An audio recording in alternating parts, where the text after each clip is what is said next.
Back on Inside Tennessee, that was a sense of politics at the state and the federal level. And now the presidential race. Susan, a little news on that side of things. Yeah, Tim Scott, the senator from South Carolina, announced he was dropping out and apparently surprised his staff as well and did it on a show, on an interview. But I'm not particularly surprised that he did drop out. You know, Bill Haslam, our former governor, was his national co-chairman.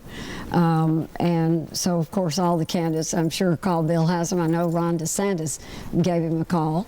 And I think his position is he's going to wait a while. I would, if I were him, and see what happens in Iowa, maybe. But everybody would love to have his support, obviously. Dennis, you were the lone person, I think, at least in East Tennessee that I ever heard. The Eastern Hemisphere. I think it was 2015 when you said Donald Trump will be our next president, and people almost laughed you off the stage. 1 year before. 1 year before. And in November, no Republicans were 2015. talking about No. it, really, and no Democrats at all were serious about it at all. How did you know? The two janitors in my building who had my turn now. Okay, it's true. I'm going to get you a red tie for Christmas.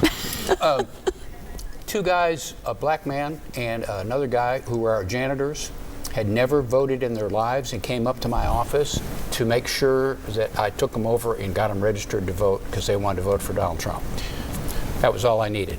Susan, all you needed was to see the crowd that showed up at the convention center when he came in, and I remember you saying, this is something we need to pay attention to. Something's happening. And there were more people, some said outside, who couldn't get in than were inside. Yeah. Well, the other thing is when I went to vote, I sensed this energy, and it was almost an anger that people were in there. They were very serious, and I went, okay, either Hillary's going to win in a landslide or Donald Trump's going to be president. It was strange. All right. Well, we are on the cusp of 2024. We'll talk more about that and also get back to local politics as well on this broadcast. We appreciate you tuning in as always.